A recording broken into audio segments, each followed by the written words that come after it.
Welcome to HB RV Lifestyle, the podcast. I am the host, the Honey Badger, here to give it to you straight and transparent about the RV business, as well as other things. And today's episode has a lot of vital information.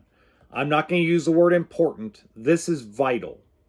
Now, I have to put some context into things I've talked about over the last 2 weeks, so this may seem boring and a little repetitive, but you're going to want to pay attention because I'm going to add some new stuff on top of what I've already talked about.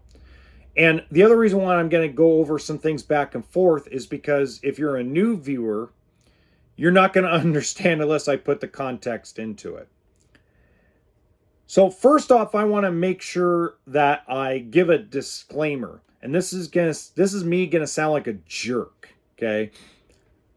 It's not anybody's fucking business who my sources are. Okay? I have gathered a lot of sources in different integral parts of the RV business over the last 10 years. Been in the business for 15. I've been a manager for 10. And when I got asked, let me try to say this without saying it because I don't want to get sued or blacklisted. But there were some unique individuals that reached out to me that we will call colleagues. And if you're not watching this on YouTube, I'm using air quotation marks as I say that, okay? And they basically asked me, who told you that? Who told you we were out of cash? Who told you that we were doing this? Who told you that we were doing that? None of your business. That's who. None ya. So I want to make this clear. Until they give me permission to name them as a source, they will stay anonymous. Because if I break their trust, I can't give you information. I can't update you without those anonymous sources. Can't do it. That's like me going up to one of my YouTube colleagues and going, hey, you know those update videos you do 2 times a year, 12 times a year, whatever you do? And going, hey, where'd you get that information from?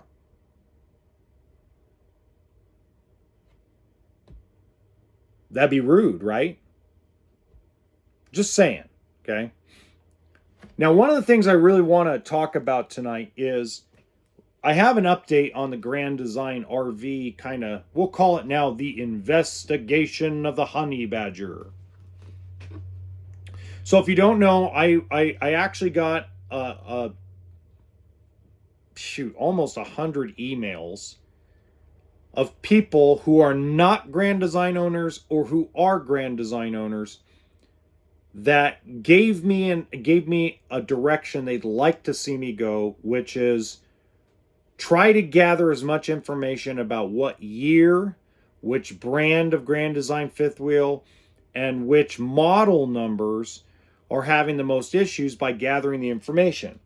So what I did was I started kind of an interesting little thing. I went on every social media platform I have: Facebook, Instagram, TikTok, Snapchat, Twitter, and of course YouTube.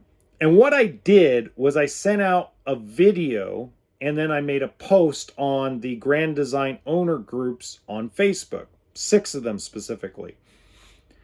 And what I was doing was I was asking, hey, if anybody's having any frame flex or / air quotation marks construction issues with your Grand Design fifth wheel, I'd like to know the year, the make, and the model. I don't want anything else. Your name's not going to be shared. Your VIN number, I don't want your VIN number. I just want the year, make, and model and what issue you're having so I can gather this information. This was a great idea by a lot of people that are listeners and watchers of my channels. And here's what it boils down to. what I was going to use the information for, and I was specific about this in my video and in my reel and in my post, saying this is not for legal reasons. This is for information gathering purposes. So I can go to Grand Design and say, hey, these are the folks having frame flex or construction problems. This is the make, this is the year, these are the models that are the most common.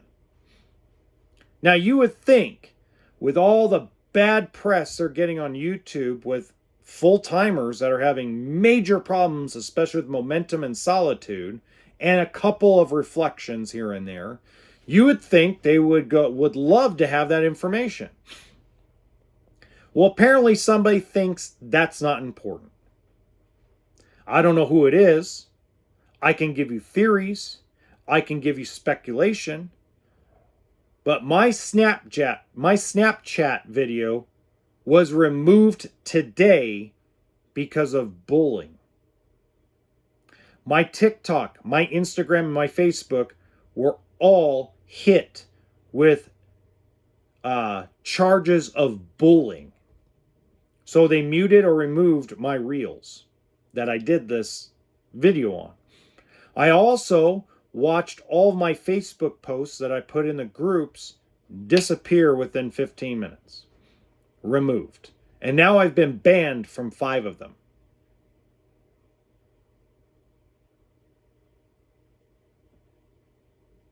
Interesting, right? Because I didn't believe this stuff, guys. I actually, when some people reached out to me and said they're removing my posts, they're not calling me back, they're not emailing me back, I've got people that have reached out to me through the comment section, through email, through Messenger, through Instagram direct messages saying, John, we are, actually they say HB, we are having major problems and we can't get anybody to give us an answer.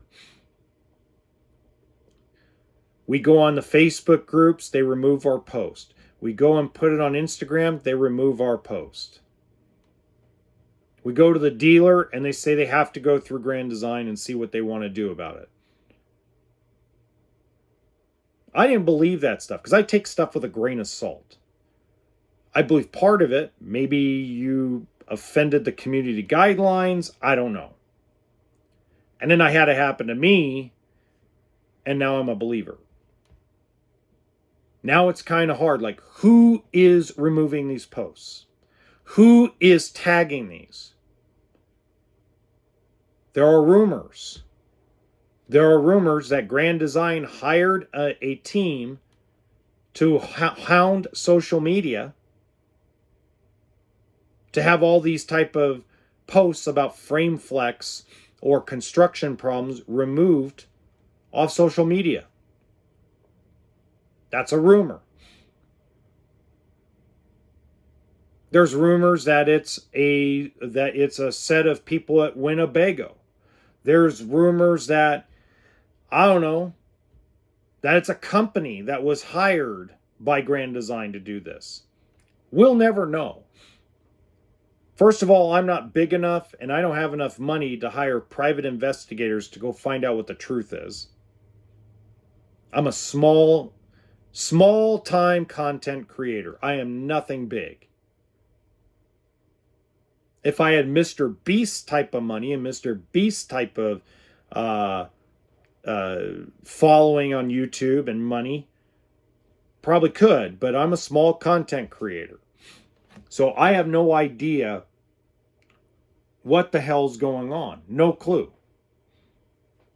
And I know, guys, I promise not to cuss so much. And I'm sorry I'm going to add some cuss words here and there. But it's just because I'm frustrated. This is absolutely bonkers. Why?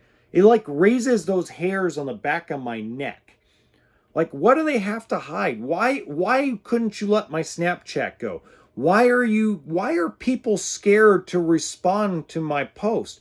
Why is it when I ask for information to help gather and help people, why are people so scared, too scared to do it? What's the explanation? Are they afraid Grand Design's not going to do anything about it if they share the information? Has Grand Design, and it's a question, it's not fact, it's a theory, Has Grand Design sent out letters threatening owners that if you talk about frame flex, they're not going to help you out with the repairs?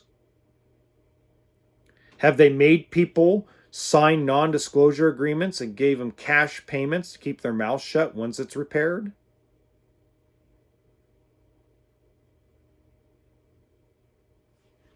You guys tell me. I have no idea. I leave it up to you. I leave it up to your imagination. Grand Design, and God help you if you're buying one, because you don't know. You don't. And no one can promise you that the problems are solved, because obviously they're still hiding the problem. Or someone is. Someone is helping Grand Design hide these problems.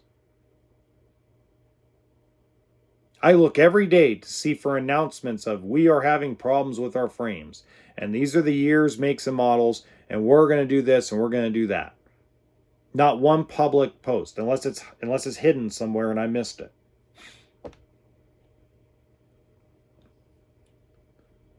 Okay. There is I want to clarify a couple things. Okay. There are some things that really piss me off in the world. And one of them is when people assume I don't like somebody, or they take my words and twist them into something rotten. Frustrates the holy hell out of me. Okay?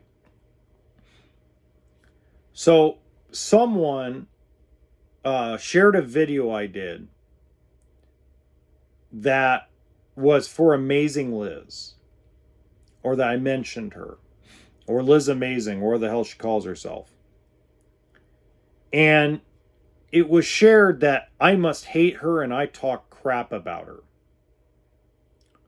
That's not what I say. Okay? And Liz Amazing, I hope you hear this episode, because I want you to hear it from my mouth. I have nothing personally against you. If anything, I admire you. I may not like the way you do your content. There's a lot of people on the internet that I don't like their content. That have nothing to do with RVs. But you are a necessity.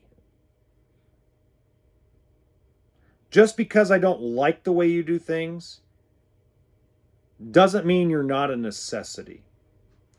We do need people like you to have your boots on the ground and to find these Armageddon type of things. Okay? And I admire anybody that's making the money you are. Because now that I've hit 10,000 subscribers and saw the jump in pay that I'm getting from the ad revenue, and looking at your following, I can kind of guesstimate what you're making. And no matter what people think I say, I would give you a damn high five. Because you're doing two things. Even if I don't agree with the content, or the style, or whatever the case may be. Number one, you're doing a service that is necessary in the RV industry. It's like a movie critic. Even though it's kind of a weird way of comparing it. But you need the critics that tell everybody, oh, every Disney movie's amazing. It's sunshine and fucking rainbows. And then we need the guy that goes, Disney sucks. They're terrible. We need both sides. And then we need people in the middle. People in general, no matter what the topic is, needs to hear every single side of it, so they can make their own decision. So I have nothing personal against you. All I have to say is keep making that bag. I'm a capitalist. I believe 100% in making money. You bust your ass for it. Because if anybody doesn't know, YouTubers in general bust their ass to make their money. It's not point, click, and load. There's a lot of thought. I have to, when I'm doing a podcast, I have to write out, and it takes me about 2 hours, 3 hours at night, and I have to write out things, and then I have to verify the information. Then I have to verify that nothing changed. And then I still, a lot of times, like there was a time where I had to do a podcast every night because information was changing freaking daily. It was crazy. So you can only imagine the research and the shit that Liz Amazing has to do, or Amazing Liz, or whatever she calls herself. Imagine what she has to go through. And let me tell you guys something. If she ever wanted a job at a dealership, not that she would ever want to, but if she ever wanted a job in the RV business at a dealership, no one would hire her. She'd be put on a blacklist, a no hire list. Because manufacturers would just be like, there's no way. Not what she's exposed. Credit needs to be given where credit's due. There are a lot of YouTubers out there that give you garbage information. There are RV podcasts out there that bring on idiots for guests. I'm not going to bring some random person that owns a dealership in a small town that hates Marcus Lemonis because Marcus did him wrong 40 years ago or something. By the way, that's sarcasm. That's not serious. That's sarcasm. But literally, like if I'm going to bring guests on this podcast, which I eventually am going to be able to, because eventually somebody's going to want to come on here, I'm going to make sure it's something that's legitimate. I would have Liz Amazing on this podcast. I think it would be a great debate. I think that probably would be one of the best interviews in our RV world. Is have one person that's on the Armageddon side and me in the middle that understands Armageddon, and have her and I go at it in a really cool way. I think, to me, that's box office. And box office at my level is like 2,000 views and maybe 600 downloads. Right? But there are some YouTubers that are very mad at me because I won't share my sources. There are YouTubers out there that I have called names, not out of trying to be mean, but out of there's no other word to use. Because look, guys, there's a fact out there. And the fact is that most RV people that work in the industry, doesn't matter if they're a mechanic, doesn't matter if they're a salesman, a manager, a big-time YouTuber, doesn't matter.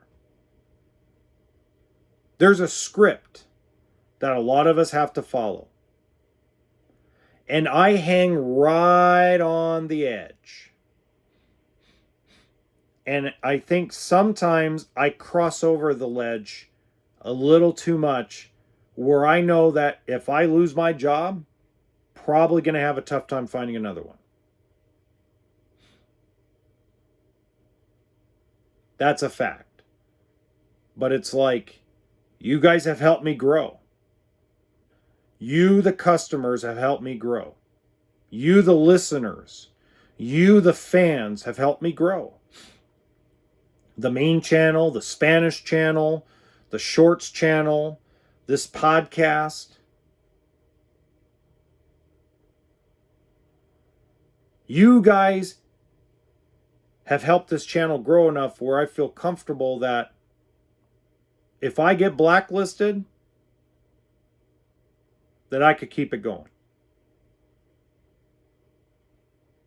And I'm just not going to bow to the whims of a corporation. Not going to do it. There are RV YouTubers out there that have become what I call, and it's not derogatory and it's not trying to talk crap, but there are you guys that are corporate stooges.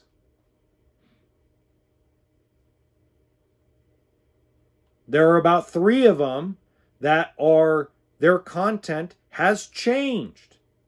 It's a fact. You can deny that fact all you want. You can go and send me emails and tell me, well, why don't we work it out in private? But let's be real.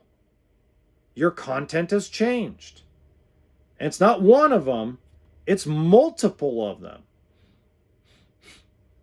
Now they don't say anything derogatory about a brand that's on their lot. Everything is sunshine and rainbows, as I put.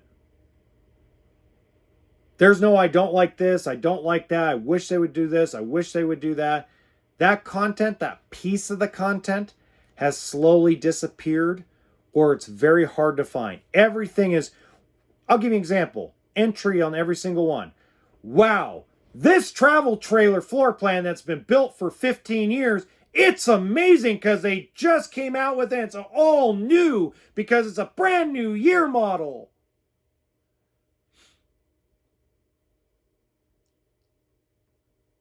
That's the reality. That's what the majority of them do. Oh my God, the 263 Catalina is an example. It's not a legit.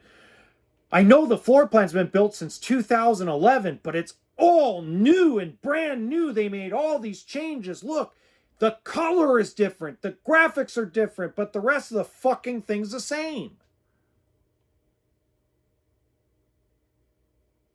That's the reality we live in. That's how a lot of you, the majority of RV YouTubers do it, because they're afraid to say anything negative or give any kind of critique on the actual unit they have in stock. Now, I'm being sarcastic and I'm being a little bit of an ass about it, but let me go on the flip side of it.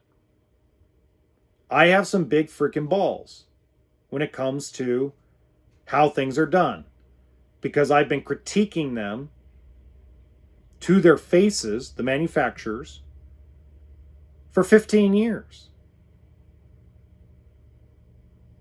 Go look on the other side of the fence. Whether they're a small YouTube channel or they're an absolute monstrous godlike type YouTube channel or TikTok or whatever, there's a lot of money at stake. Some people have never seen that type of money. Some folks work for big corporations, corporate stooges, which is not a derogatory comment. You're a stooge and you are working for a corporation. You are a yes man. Yes, ma'am. Yes, sir. Yes, Mr. Non-binary or whatever you consider your gender. No, that's not derogatory either. That's a legitimate thing because people consider themselves different genders. And I don't like to misgender anybody.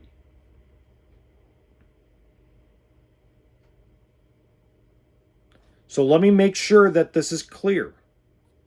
That when there's money at stake, when there's a contract that's been signed, we don't know what the details of those contracts are.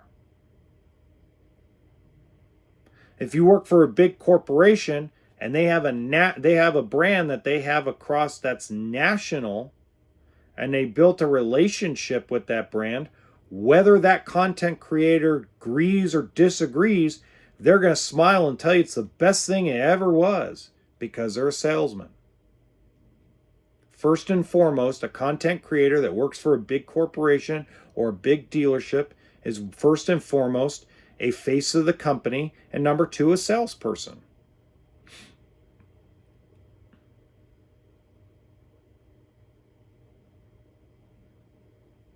So I'm not talking shit. I'm just telling people the facts. And this is one of the biggest reasons why I've devoted my channel to do something different, why I devoted this podcast to doing something different.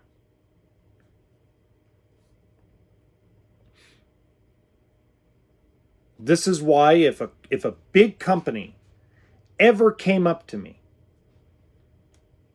big company comes up, says, we want you to be the face of our dealership, the face of our national brand, I'd say, sure. But you see my content I do now? Yeah? Ain't gonna change for nobody. I'm gonna tell people exactly how I feel about each brand that's on the lot. I'm gonna give them the good, I'm gonna give the bad, and I'm gonna give them the ugly too. When I do a walk around, I bash products that I even carry. Forest River Surveyor has done a lot of great things this year in 2024. Same shit as 2023. But there are some changes they made. Little tiny ones. Some of them I absolutely hate. That make no damn sense. And there are some they made that are, okay, I can deal with that. Or there's some like, that's a really good idea. Why didn't they do that before? And I go through in every one of my walkthrough videos. But I don't tell people it's the greatest thing ever. I talk about layouts. I did a video on a Grand Surveyor travel trailer. My introduction was, this may be the perfect layout on a travel trailer for a couple retiring. I didn't say the brand was the greatest. I said the layout. Why do I make that distinction? Because I think 15 brands build that same layout, if not more.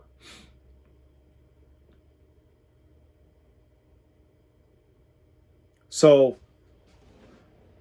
it's just irritating to me that people I don't even know ask me for information about my sources on things. You don't even know me. How can you ask me that?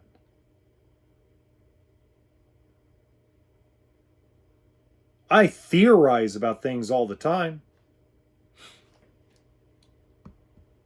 I'll give you a great example of something. First of all, it hasn't been made public, but I got the tap on the shoulder from several of my sources saying that Lazy Days RV is filing bankruptcy. If I remember correctly, someone actually corrected me. It's Chapter 11. They're not going out of business. Somebody contact me and go, that means they're going out of business, right? No, they're not going out of business. They're going through a restructure. They did the same thing in 2009. They're hurting. Every corporate dealership, all the way down to mom and pop, are hurting. I don't care what the name on the building is. And I don't care if somebody told you different.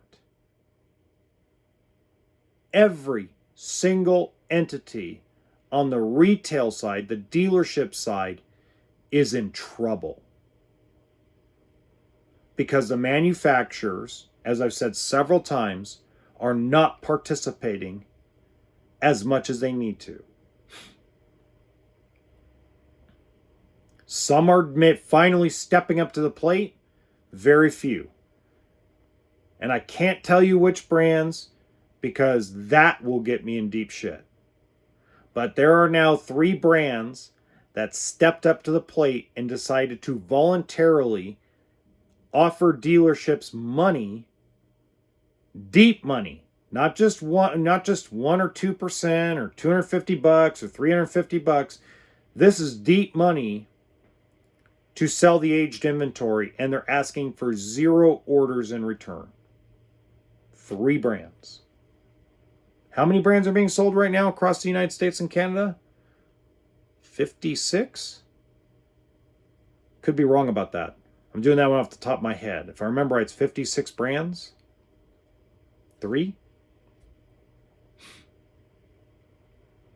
Pretty sad, huh?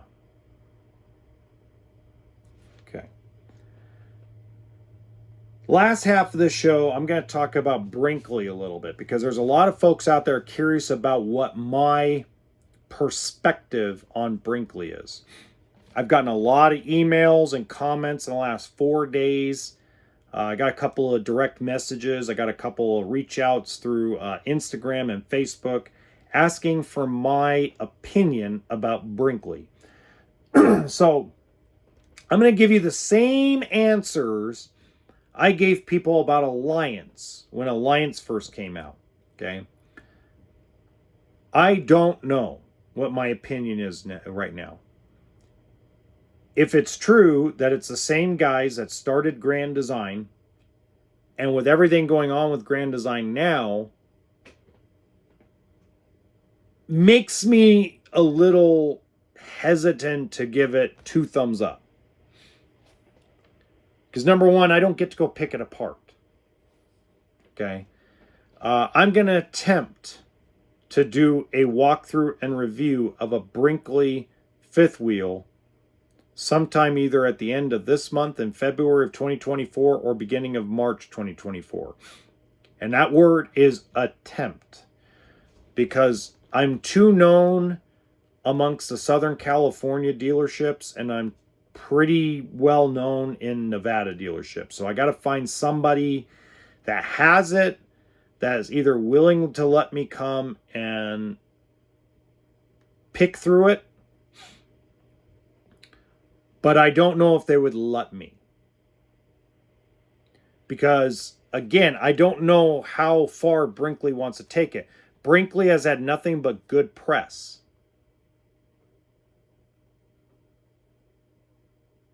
You got 3 very popular YouTubers in the RV dealership space that refuse to say anything negative about them.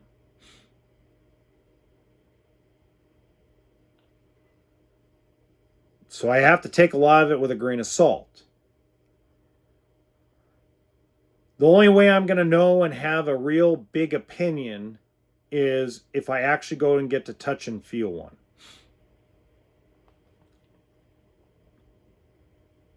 Now, that being said, I have not heard from service departments, because I'm pretty connected among service guys, especially on the West Coast. I haven't heard of any major problems yet. But remember, they have not been out that long. Could they be the next Alliance RV? Could they be better than Alliance RV?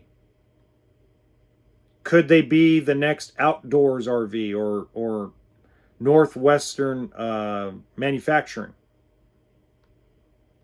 Big possibility. Could they be better than the Arctic Fox? Could they be better than Bigfoot truck campers? Could they be built and better than anything on the market?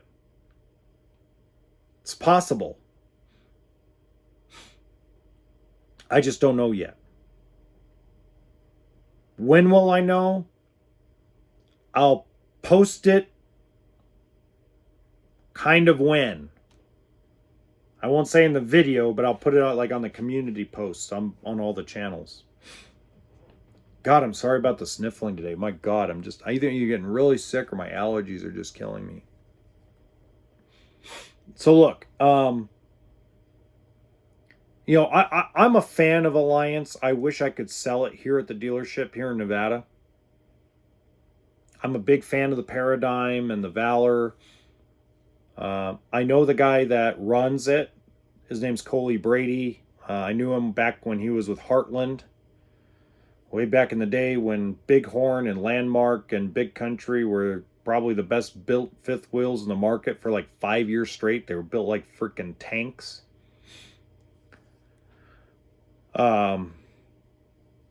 They just didn't have the problems that some of the higher end fifth wheels have right now, like Grand Design. They just didn't. They were uglier than hell, though. Oh my God. If you guys haven't heard me say that before, God, man, when I sold Bighorn years ago at Giant RV, I used to laugh at Cyclone, because Cyclone was part of it too, Cyclone and Road Warrior. And I would just tell everybody that came in, like, before you go in, let me explain how it's built and why they do the things they do. Because if I let a woman walk into a bighorn, a landmark, or even a big country without the explanation of how it's built and why they do certain things, they would just walk in and walk right out because they were butt ugly. They were the ugly duckling. No designer taste at all. Just garbage looking interiors. Floor plans were nice. They were really cookie cutter floor plans, but they built a hell of a coach on the level of Arctic Fox type of quality, if not better. So I know the guy who runs it, and he runs a pretty tight ship. So I have to give Alliance 2 thumbs up. And the other difference is Coley Brady understands West Coast culture as far as the side-by-sides. He understands the 4-seat Razors and the 4-seat Can-Am X3s. He understands the business. He actually understands the power sports business.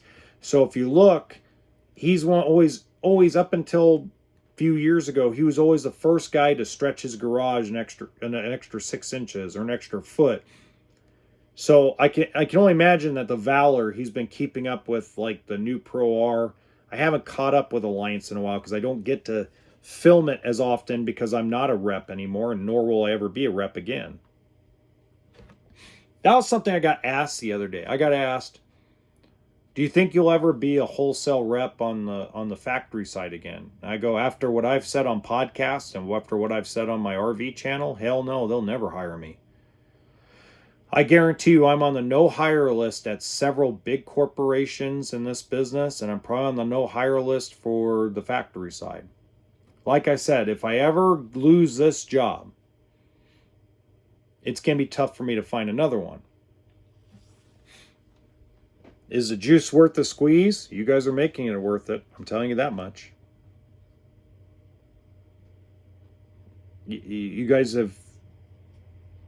You, the fans, have inspired me to keep this going and to dive deeper and deeper. The other thing I really want to, like, just kind of convey to you tonight is I believe this is going to be the hardest year to get good camping spots since the COVID lockdowns. Even though the amount of sales that's going on the news side is hit or miss depending on the region, depending on the time of the week, I've noticed an uptick of people that are coming in with their older rigs they've owned for a while, and they're starting to get them prepped and ready. We're here on Valentine's Day, and I've been busier than I have ever been in the service department. And it ain't with warranty stuff. It's with customer pay stuff, resealing roofs, bearing packs, brake inspections, slide out seal replacements, sealing windows. Folks are starting to, and I think this came from the fact that I think people in general are getting sick and tired of hearing the TV. So I live in a very MAGA Republican area of Nevada. And you can kind of tell both in Vegas, which Vegas is pretty liberal, and here in Pahrump, which is very conservative. Most of Nye County is very conservative. You can tell that both sides of the political spectrum are sick of the television, sick of the political commentary. You can tell people are getting geared up and ready for camping season this year. and you can feel the vibe. You can feel the vibe coming into the store, coming into the service department. You can feel that people are just sick of it. And it doesn't matter what side of the political aisle you sit on, you're tired of it.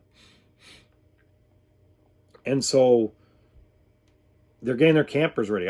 I talked to 5 people that are taking trips in mid-March. They're done. They're getting their appliances serviced. They're getting all their stuff. Their rigs are 8 to 12 years old.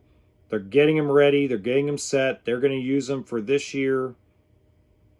And a lot of that, because people go, why aren't they trading them in? Well, where I'm going with this is not only are campgrounds going to be extra full this year, I think they're going to be full of older rigs. I don't think trade-in value or the value of people's trade-in necessarily is stopping people from buying. Because I think a lot of people have been very educated between me and about 4 other guys about that your trade's just going to get worse and going to devalue. I don't think it has anything to do with that. I think people in general, and this is just a theory, I think people in general, for the most part, are interest rate buyers. I think most folks, not everyone, but most folks, because, a lot of you say, well, just pay cash. Okay, first of all, I think only 5% of people in the RV market can afford to pay cash. A lot of people have enough money to put down or have good down payments.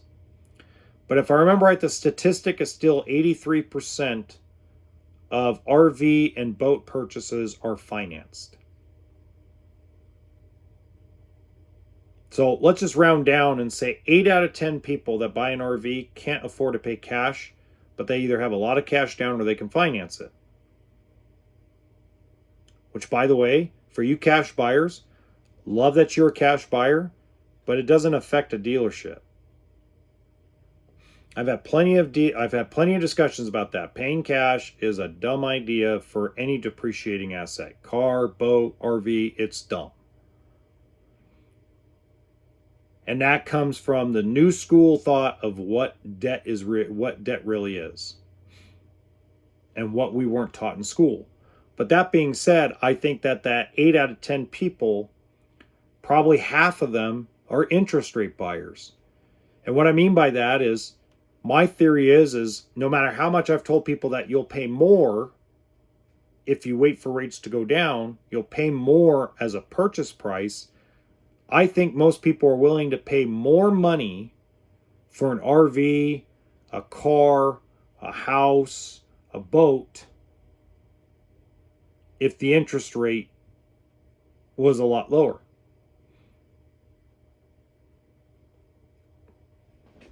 Now, I don't understand that concept necessarily because I've sat down and done the math. And the math doesn't add up. But then again, that doesn't mean I'm right, and it doesn't mean I'm wrong. It's people's perceptions and the way people feel. I don't think payment has anything to do with it, because your payment's going to be about the same whether you buy today or you wait 2 years for rates to go down. But there are people who are like, that's important to them. And I'm starting to see a lot of folks come in with their older rigs, and they decided to take them off the market, not sell them or not trade them in, and just use them for the next year or two. Because one guy particularly came in and said that he's a fan of my channel. And he says, you know what, man, you actually made my decision easier, because you said that there are three things that are important, and you have to pick one that's the most important. And he picked interest rate. To him, he'd rather pay on a $30,000 trailer right now, he'd rather pay $35,000 and get 2.5% less on the interest rate, even though the payment difference ain't much.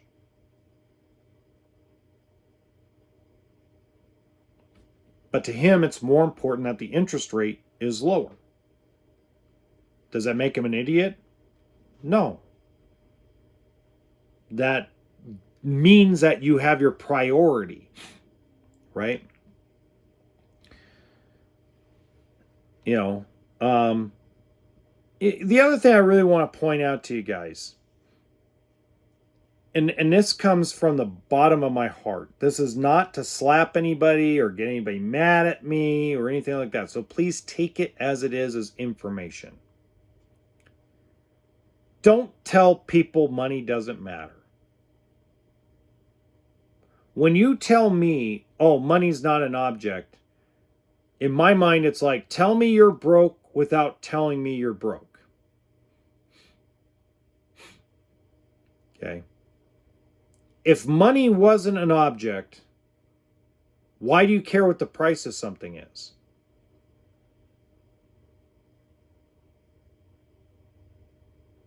Right? The other thing that I really want you guys to understand is dealerships in different markets keep their RVs locked during the day and the night and don't let people walk freely among the lot, because we are in desperate times a little bit. We were opening up all the trailers here on the lot, and we'd let people walk around. We'd keep an eye on them, but we'd let people walk around freely, and we'd just go touch base with folks. I had to stop doing that because people were robbing me of parts in my new trailers. They were robbing kitchen sink covers. They were robbing power cords. So now we have a new rule. They stay locked. You have to come see us in order to go look. And a lot of you get grumble. I had one guy today. I'm just, hi, how are you doing today? What brings you out today? Yeah, we're looking. Boom! Just starts taking off, like trying to power walk past me where I couldn't keep up with him. I'm just saying, they're like, well, shit, everything's locked. His wife's drastically trying to keep up. She's got a limp, and she's just trying to keep up with him. They walk around, they pull on like 4 or 5 doors. Don't say anything to me. Don't say anything to my finance guy. Don't say anything to my other porter that was right next to me while we were discussing a plan. And when we try to touch base with them and go, hey, which units do you want to open up? They just walk away from us. Then they took the long way around to get back in their truck and leave. I'm like, okay.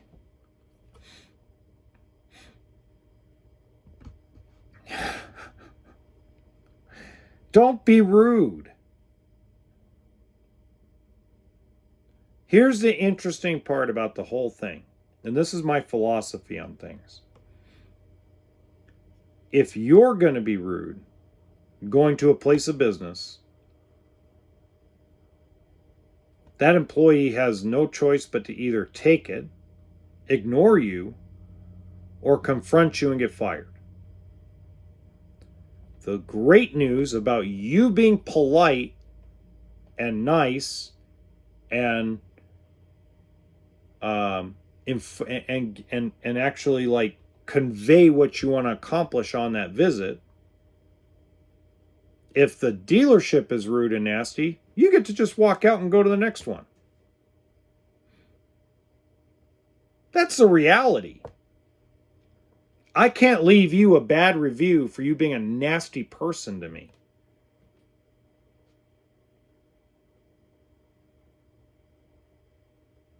Not every sales organization, not every salesperson, not every dealership are a bunch of assholes. It is a very small percentage. The supermajority of dealer locations and salespeople, all they want to do is be busy and helpful. If you go up to a guy on a Tuesday, which usually Tuesdays are pretty dead across the entire business world, and you go, hey, we want to spend the next 2 hours, we want to look at a couple of travel trailers we can tow with that truck or that SUV or whatever it may be. This is kind of our criteria of what we want to look at. And he asks, well, what kind of budget? We're not sure yet. There's nothing wrong with saying that. We're not sure yet. We don't even really know because we've never really looked at them inside and gotten a feel of what we're buying. And if we find something we really like and it's outside of our budget, we're probably going to have to buy used. When you say stuff like that to a guy, generally the response of good salespeople is, okay, great. Let's go look at a couple used ones real quick. And if you spent 2 or 3 hours with them and he gathered all the information, showed you what you wanted, you have 3 choices. You can either go in and work out a deal. You can tell them we're just not ready yet. It doesn't matter what. And be honest with, because they're going to ask you, hey, my manager's going to ask, is there anything we can do for you today? And you could say, man, you could sell it to me for $1 today and I wouldn't buy it. And they'll laugh and say, we just are not ready. Or number 3, you can say to them, hey, we're going to go visit a couple more dealerships and go see what they have, and we'll give you a call. Here's our email. Send us some information that would be helpful and pertinent to us to help us make a decision. What kind of information? Well, it could be towing, it could be money, it could be anything. Whatever you feel I need to get that's going to best help me make a decision and buy your coach. That is more helpful and it gets you a better reaction than grunting going, well, money doesn't matter. Really? Those tires are balding. You can't afford to put new tires on your truck. How are you going to afford an RV? So, just food for thought. Till next time, remember, toolkit and sense of humor. That's what RV stands for.